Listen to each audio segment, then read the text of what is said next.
Alright, so let's have a look at the first question. 7.1 shows the speed time graph for a car traveling on a straight horizontal road. So we can see this can be split into 3 stages, and A part 1 asks us to do exactly that, which is describe the motion of the car. So I can see this is one stage which is 0 to 10 seconds, then there's 10 to 20, and then there's 22 to 24 seconds. Again, irrespective of the type of question asked, you follow the same steps. This is a speed time graph. Gradient is acceleration and the area is distance. So what would I say in the first stage when it's going from 0 to during the time 0 to 10 seconds? So I'd say 0 to 10 seconds it accelerates, and I would say this is constant acceleration because the gradient is constant because this is the line. So I'd say it accelerates uniformly from rest because the initial speed is 0, right? It starts out from 0 uniformly from rest to a speed of 16 meters per second.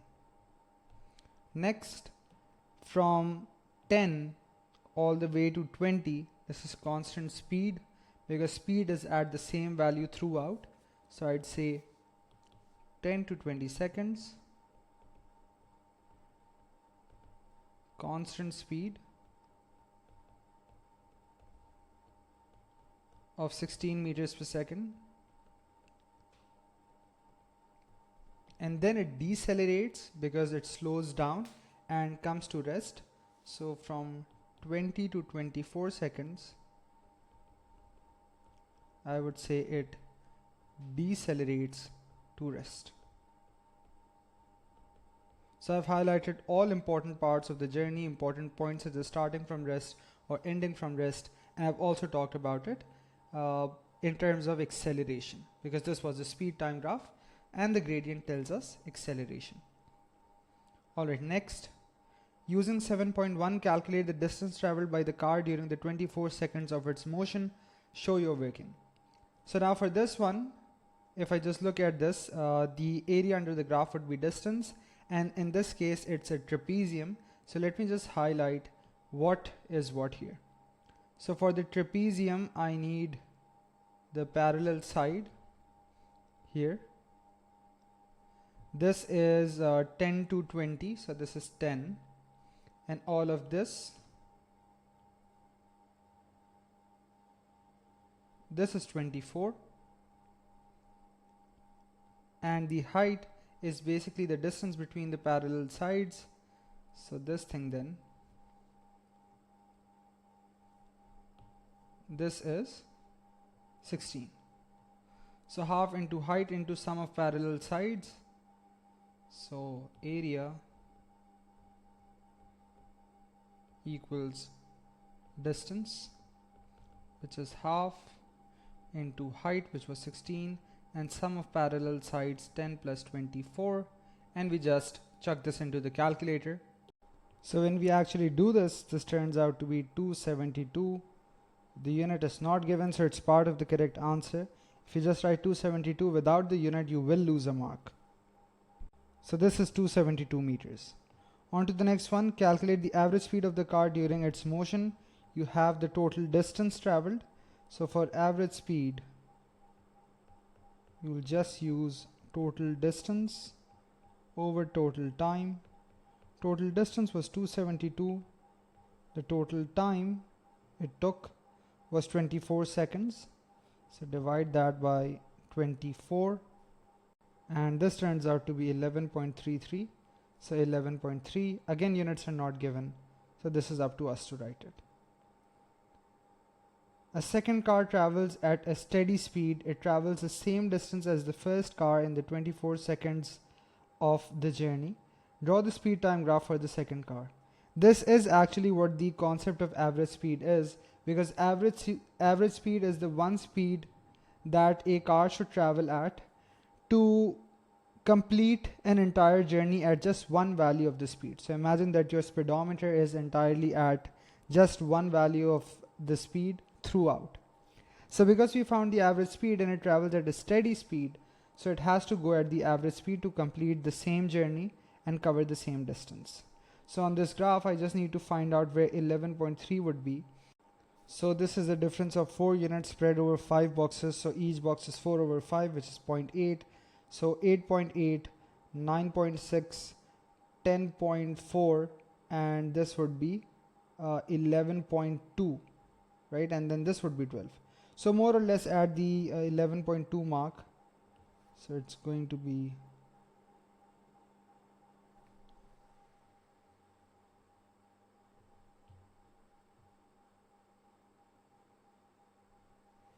like this, right? And we should also label this. This is 11.3 meters per second. Next part. The thinking distance is the distance traveled by the car between the time that a hazard is seen and the time that the brakes are applied. We know this. An alternative definition is that the thinking distance is the distance traveled during the reaction time. The braking distance is the distance traveled while the car slows down to rest. 7.1 shows the thinking and braking distances for an alert driver when the car travels at different speeds. So we have different speeds, thinking distances, and the braking distances here. And one of the thinking distance values is missing. So complete 7.1. So I can see this is a jump of 9, and this is also a jump of 9. So I end up concluding this must also be a jump of 9. So this must be 18 plus 9, which is 27.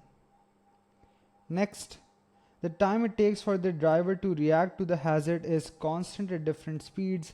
Explain how the table shows this.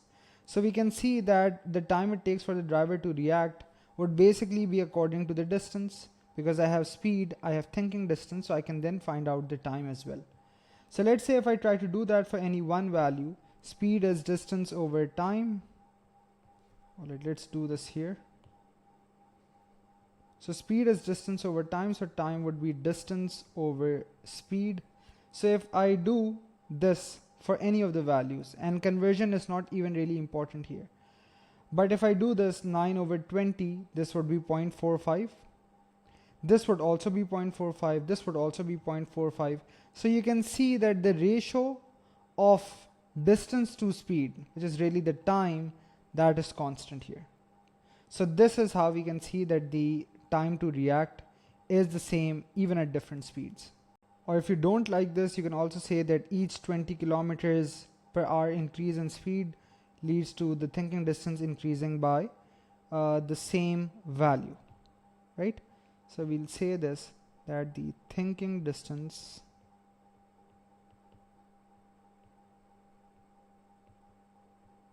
and speed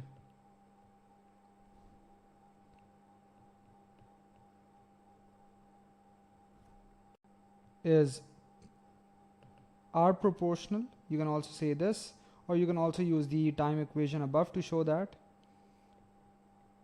And we can see this, that every 20 kilometers per hour increase in speed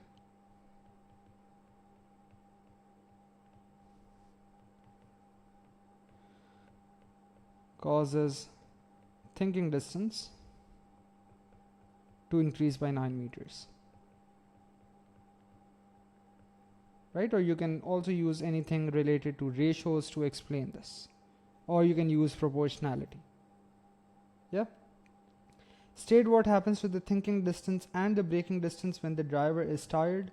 So thinking distance increases because he takes longer to react, but the braking distance is unchanged. Because the car, once the brakes are applied, it takes the same time and travels the same distance in coming to rest. Let's go on to another question. This is a good one. 7.1 shows a toy helicopter. It can hover and travel through the air. A student flies the toy helicopter on a journey from A to B to C to D at constant height. 7.2 is a scale drawing of the path of the helicopter viewed from above. So it goes from A to B, then to C, and then to D. Determine the total distance traveled by the toy helicopter. 10, 35, and 40 is labeled. So I just add all of these. So 10 plus 35 plus 40. Don't need to show the braking. This is 85. Again, units are not missing. This is for you to write. The toy helicopter makes a journey in 40 seconds. Calculate its average speed. We just did a question on this. So average speed is total distance over total time. So this is going to be 85 divided by the time, which is 40. So this turns out to be 2.125, or you can also write this as 2.13. Again, units are for you to write, so meters per second. State the difference between distance and displacement. The answer in this case would be the same also if the examiner asked you the difference between speed and velocity. So you'll say 1 and you must say which one. You say distance is a scalar, displacement is a vector. In the case of the other question, you would say that speed is scalar, velocity is a vector. Determine the scale used to construct 7.2 and complete the sentence. So obviously that's going to be different for me and for you, because right now I've zoomed into this graph by a lot, and hence the scale value changes. But what you would actually do is you would measure the length of any line, and whatever this turns out to be, you just cross multiply and see what 1 centimeter equals to on the scale diagram. So actually in this paper, this length would have turned out to be 8 centimeters. So if 8 centimeters is 40 meters, the question was basically asking what 1 centimeter is equal to, which would be 40 over 8, and that would be 5 meters here. Now for the next part, it says use 7.2 to determine the size of the displacement of D from A. Show your working. Now what you could have done once you figured out the scale is that you could have also used the scale drawing to figure out what the displacement would be. This looks a bit light.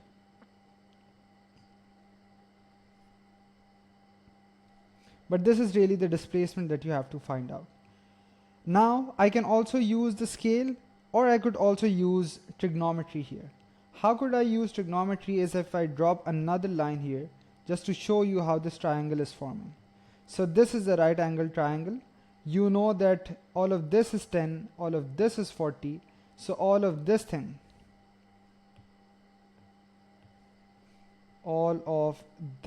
is 30 meters, and all of this is this 35 meters. So you can just use Pythagoras theorem to figure out what the length of this side, which is basically the displacement, what that would be.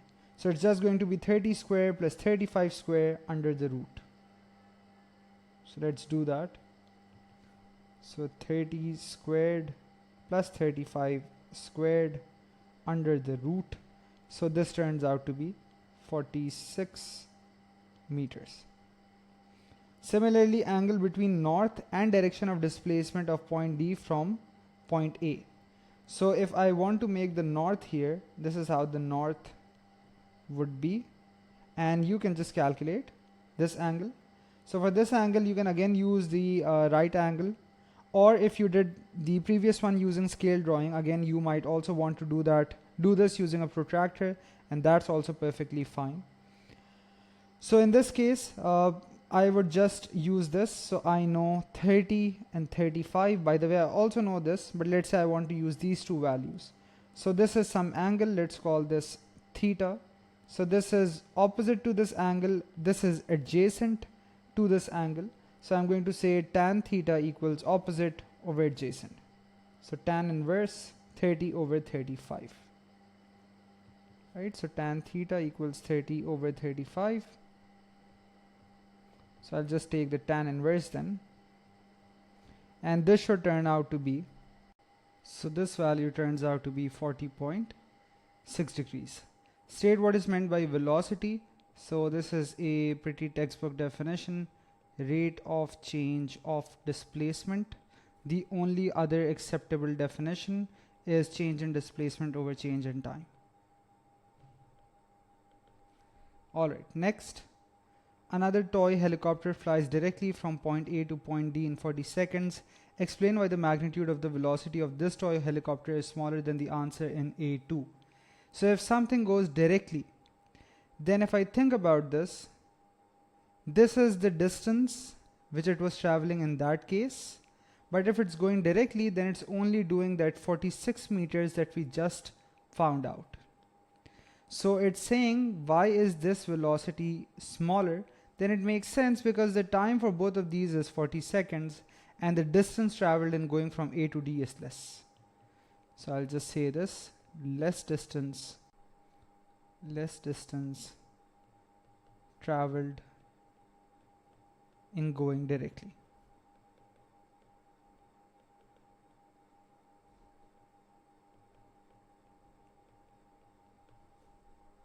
Alright, next. When the toy helicopter hovers at D, its motor fails and it falls. It reaches terminal velocity as it falls. Explain in terms of forces and acceleration what happens as the helicopter falls and reaches terminal velocity. This is the 5-mark question. So in this one, you should actually write everything that you know. So starting from the fall, I know that if it falls, if the motor fails, so I know that initially its velocity would be 0. So initially it falls with acceleration due to gravity.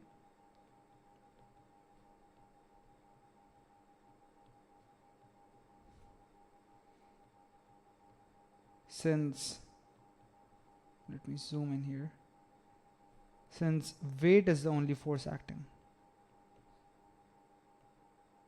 So since weight acts only, then I'll say as it accelerates, air resistance also comes into action. So air resistance increases. So as air resistance increases, I know the next thing to say is that resultant force, and hence acceleration, decreases. And since resultant force and acceleration decrease, we'll say that obviously it's acceleration decreasing, so it's still speeding up. So I'll say the object, the helicopter, speeds up until air resistance equals weight.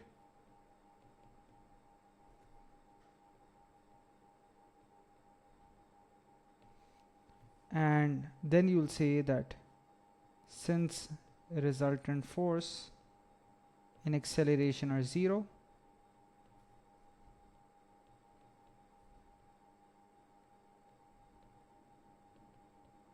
terminal velocity is reached. In such a big question related to terminal velocity, it should be apparent, even if it's not, or if you feel like your answer is not making this clear enough, then you should write this explicitly that weight is constant. Because a lot of people make this mistake that they say that for terminal velocity to reach, maybe weight is changing, but weight is not changing. Air resistance is the force that changes. Let's go on to another one, question number 3. This is also a pretty good question. So a car approaches a set of traffic lights. The lights change to red at time t equals to 0. 2.1 shows how the speed of the car varies with time. So speed time graph, again let me just write this for my own self, that this is a speed time graph. Gradient is acceleration, area is distance. Now I go ahead and read the rest of the question. The car starts to slow down a short time after the lights change to red. Determine the time between the lights changing to red and the car starting to slow down. So lights change to red at time t equals to 0, but when does the speed start to decrease? When does it start to slow down? So it's this value. So if I just drop a line here, so this would be 1.2, 1.4 seconds. So this is 1.4 seconds. State what is meant by uniform acceleration. This is something the examiner asks often, especially in paper 2. So uniform acceleration means speed increases by same amount every second.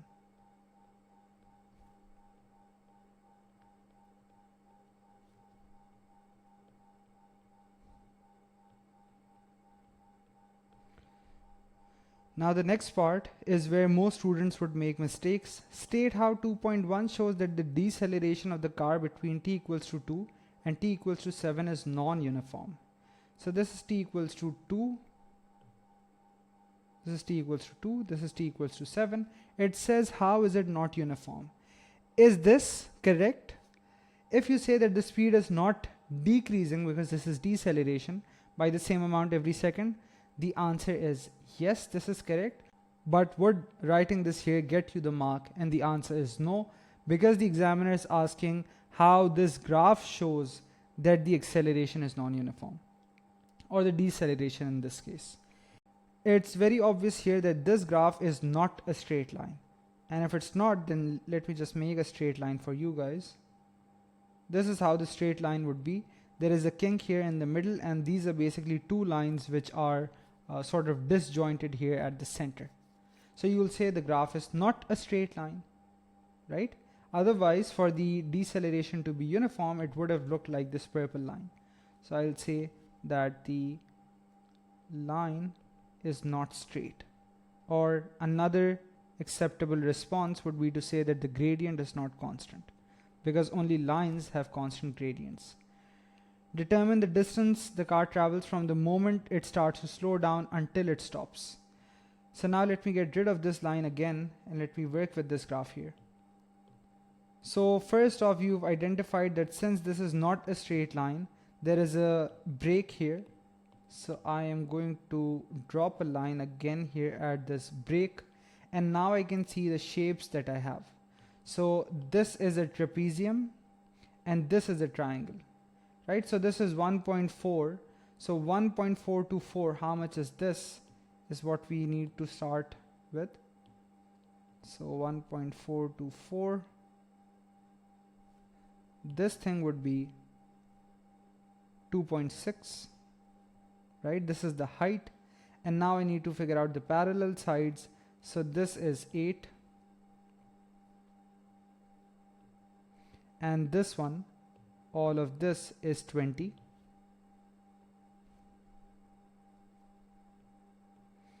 And for the triangle, this 4 to 7, this is 3. And that's literally all we need. Right, so now we go on to the shapes and how we're going to figure those out. So this is a trapezium. So we just use this half into height into sum of parallel sides. So let's say this is area 1. So first off, also this must be apparent that you are using the area as the distance. So A1 half, height is 2.6 and parallel sides are 20 and 8. So half, 2.6 and 20 and 8. This must give you one value. A2 is the area of the triangle. Half, that was 4 and 3, I guess. Let's just double check. Sorry, it was 8 and 3. So this is 8, not 4. And then you just add the two together. So this turns out to be 48.4 meters. Next question. Question number 4, also a good one. 1.1 shows part of the speed time graph for the athlete in a race. Again, same old. Speed time, gradient is acceleration, and area is distance. During the race, the acceleration of the athlete is uniform in the first 2 seconds. Again, state how the graph shows that the acceleration is uniform. So how does this graph show that the acceleration is uniform?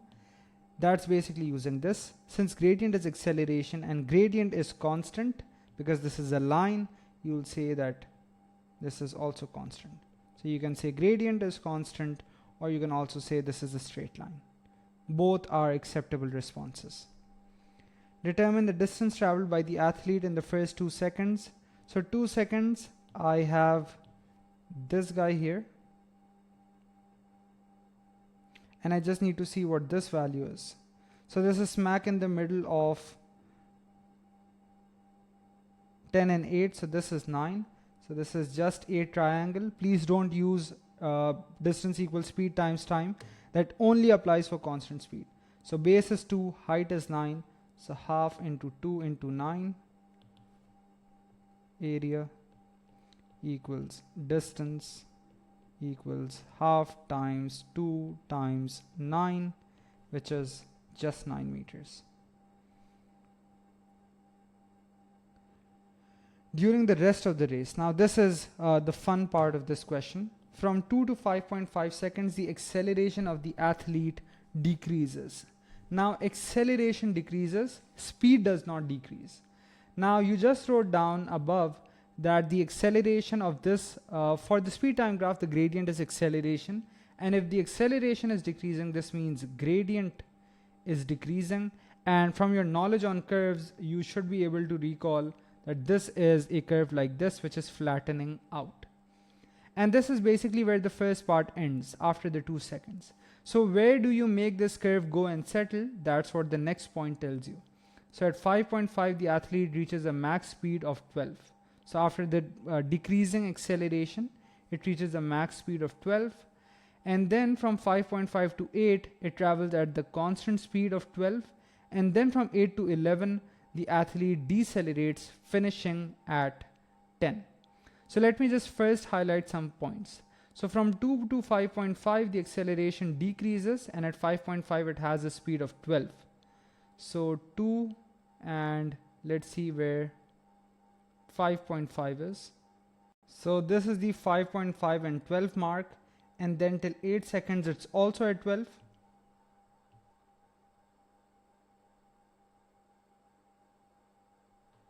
So this is that, and then at the end, it finishes at 10.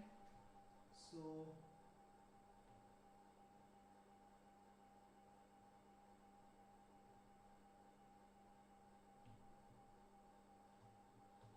yeah. So now let me get rid of this line. I just made this to see the point better. So for the first part, this is going to be a curve which goes like this. Then we have a straight line because this is constant speed. And then it's deceleration. So you just join this like this. Now, some of you could have also made something like this or something like this. This is arguably the easiest to make. And the other ones would have also gotten you marks, but changing amounts of deceleration is, by the way, not part of the syllabus. But those would have also gotten you marks. So that's how you make this graph. Let's go on to the next one. 2.1 shows the thinking and braking distance for a car driven at 100 kilometers per hour. The car has old, smooth tires, right? So these tires are basically worn out here. So the thinking distance, braking distance, calculate the total stopping distance. We know this is just the sum of the two, 21 and 75. Again, braking is not really necessary here. This turns out to be 96 meters. Now, the car is now fitted with new tires. At a speed greater than 100 km per hour, the total stopping distance is the same as in A. Let's just pause for a second and think about the impact the speed would have, the speed greater than 100 and the new tires would have on either of these. So in red, I am doing the impact of the speed, right? So speed goes up. So if speed goes up, the idea is that the thinking distance also increases. Let me not write down this. But the thinking distance increases and the braking distance also increases. Why does the thinking distance increase? Is because in the same reaction time, because of the greater speed, more distance will be covered during the reaction time. Why does the braking distance increase? Is basically if you are now at a greater speed, for the same deceleration, you would now take longer to come to rest, and in doing so, you would be traveling more distance. This is why both of these would increase. And now in another color, let's say in green, I'm doing the effect of the tires. Would the tires have any effect on the thinking distance? The answer is no. There is no change due to the tires on the thinking distance, but the new tires will cause the braking distance to decrease. Now the problem is this, that if we think about this, what would be happening to the braking distance, because there's an increase as well as a decrease. So what we know for a fact is that the effect of the thinking distance and braking distance combined causes the stopping distance to not change, because it's the same as what it was in part A. Now I know that the thinking distance is going up. That means that for the total to be the same, the braking distance must be going down. So this green arrow I'm replacing by an even larger arrow, because the decrease is larger than the increase, which is why overall this is a decrease as well. Right? Now, this is exactly what is asked in the later parts. Part 1, state and explain the effect that the increase in the speed and the use of new tires have on the thinking distance. So thinking distance increases, and now I need to explain this, and now we need to explain why the thinking distance increases. Is this that for the same reaction time, so if the driver takes the same time to react, more distance is covered.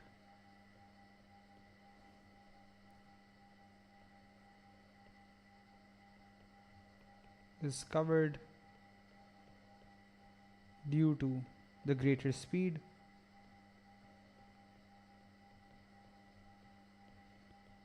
and there is no effect of the new tires. So no effect because of new tires. Next, state and explain the effect that the increase in speed and the new tires have on the braking distance. So we just saw that the effect of the braking distance is an overall decrease. And now you can also explain this just in terms of this, which is that in this case, for it to decrease, this must have been the greater effect, which must have overcome this effect. So we'll say that the force of friction is larger,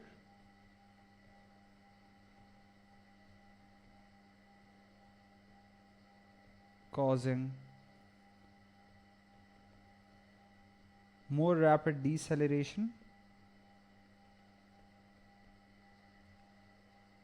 So that's why braking distance increases. If you want to clarify this further, you can also say that the what do you call it?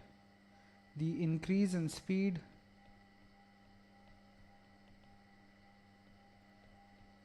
increases braking distance, but overall the effect due to friction must be larger,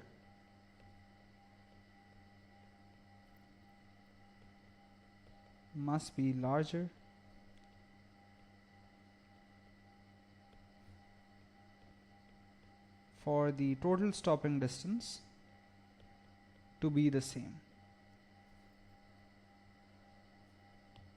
So the marks here do not actually reflect how technical of a question this was, right? So that's what you have to write in this part. Let's go on to a next one. Summer 20, paper 21, question 1. 1.1 shows the thinking and braking distance for a car being driven along a dry and along a wet road at the same speed. Dry road and wet road thinking distances are the same, but on the wet road the thinking distance is greater, and we know why. Calculate the total stopping distance for the car on the wet road. Again, just 18 plus 60, which is 78 meters. Complete the sentence. The thinking distance is the distance traveled between seeing a hazard and applying the brakes.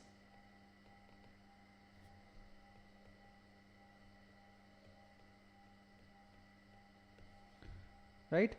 So the speed is not changing. This is also what was written. And this is what you have to actually use in the second part, C1.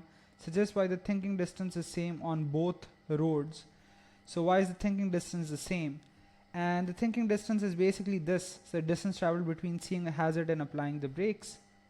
And you can just also use this idea that since a distance would be equal to speed times time for the thinking distance, so the speed was the same and the reaction time is the same as well, so the thinking distance by consequence would also be the same. So speed and reaction time are the same.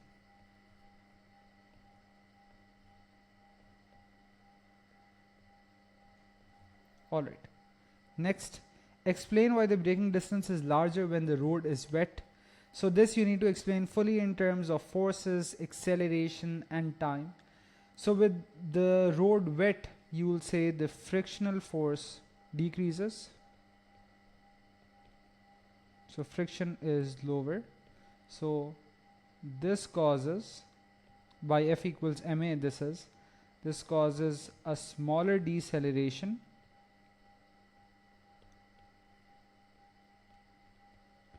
and the car takes longer to stop.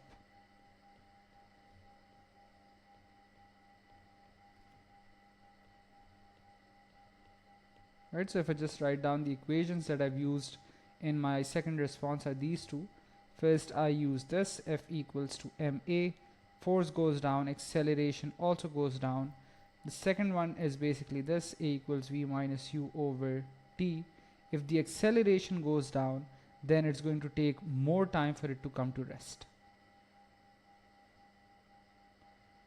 Let's do this one, a slightly different question because this is now on distance time graphs, something we haven't seen in structured questions up till now. 1.1 shows the distance time graph for a journey made by a cyclist between town A and town B. Okay, this is a distance time graph. Also note the units on the axes and not SI units. But even before that, let's just write this down. It's a distance time graph, so gradient is speed. Now, distance is in kilometers, time is in hours. So we should also note this. The cyclist leaves town A at time t equals to 0 and arrives at town B at t equals to 4 hours. So this is when he arrives at town B, but the graph also shows from 4 to 5. Right? So this is just an extra time. And we basically know, we can see that from this graph he comes to rest at 4 hours, because after this the distance becomes constant. This means it's not moving. Or you can also use the gradient understanding, that because this becomes a horizontal line, so the gradient is 0, which means the speed is 0. Right? I can also say that before this, in between also we have a horizontal line, so this is another point where speed is 0. So find the distance between the towns. So corresponding to 4 hours, I just need to see really what the distance is. So let's make this.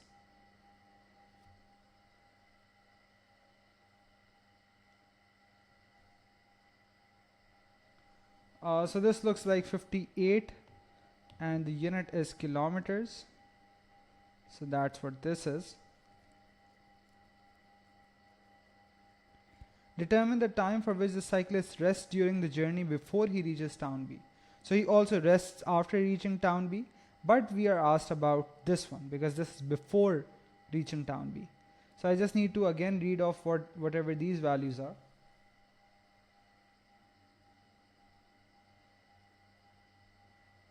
So this looks like from 2.2 to 3, so this is 0.8 hours.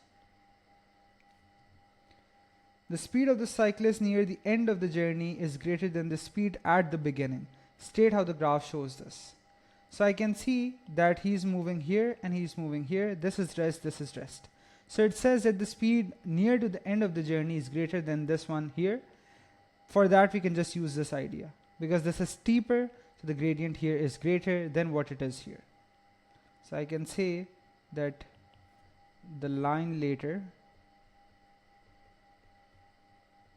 is steeper, or you can say it has a greater gradient.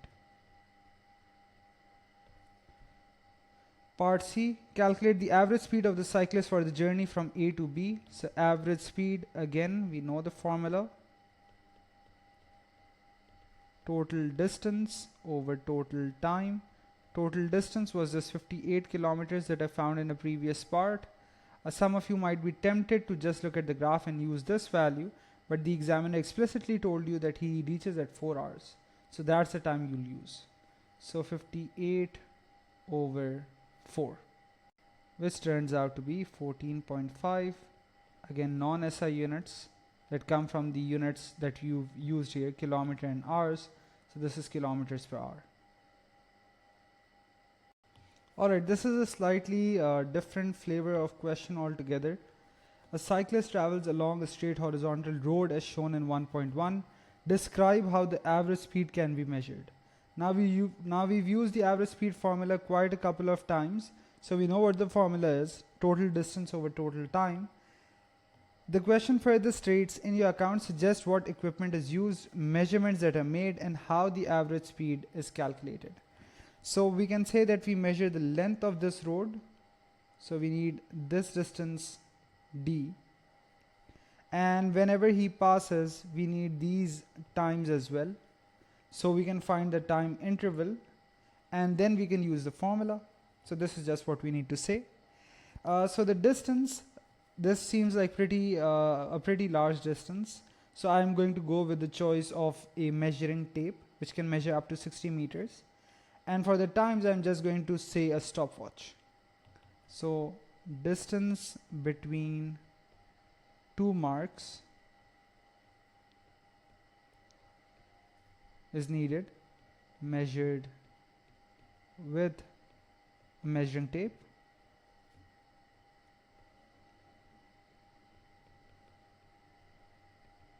Then I'm going to say time interval between the marks using a stopwatch.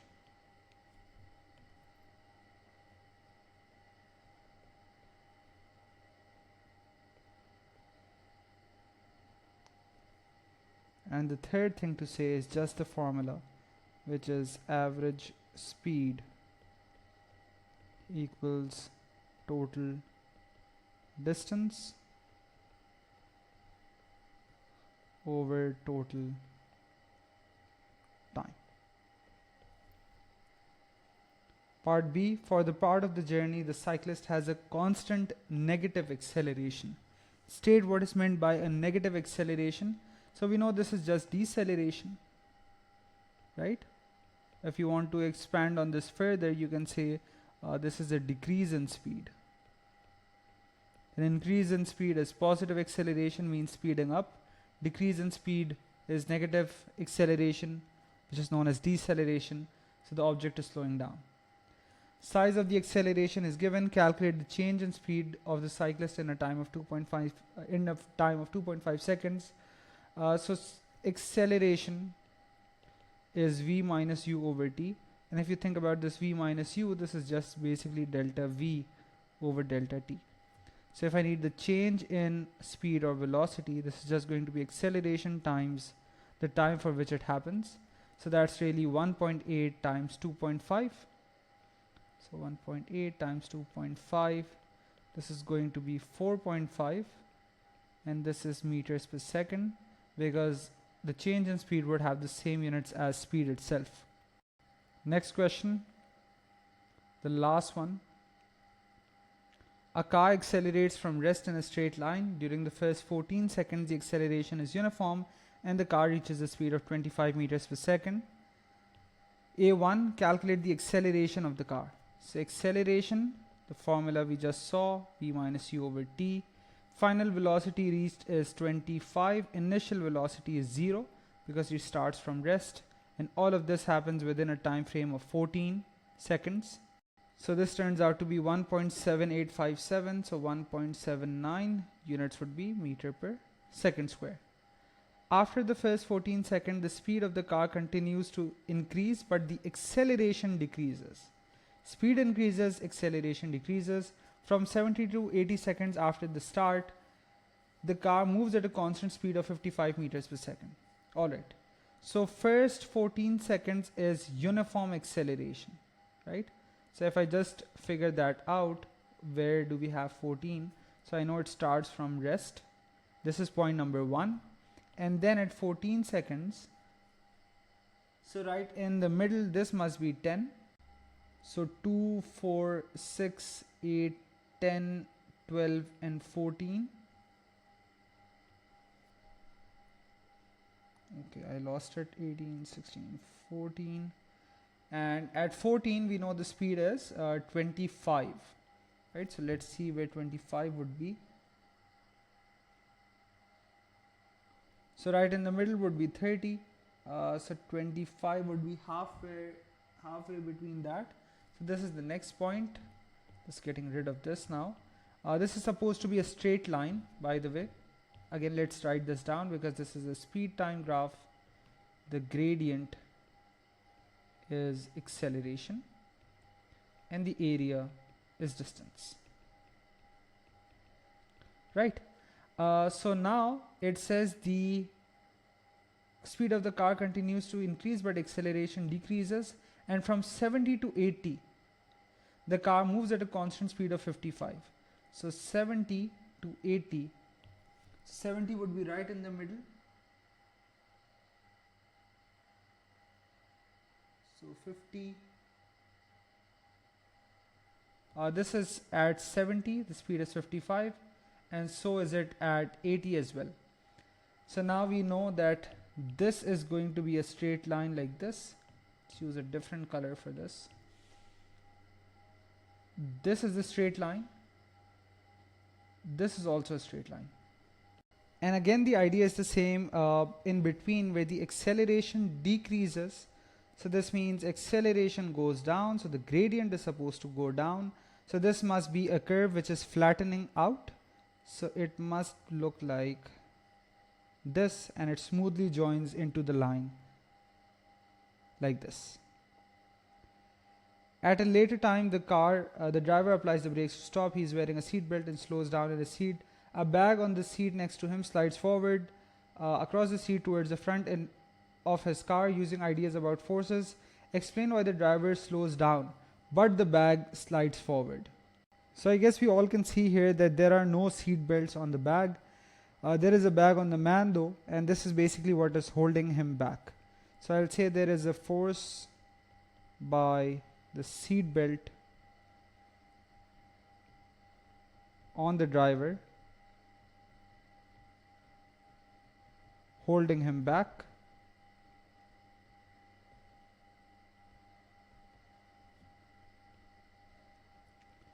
There is no such force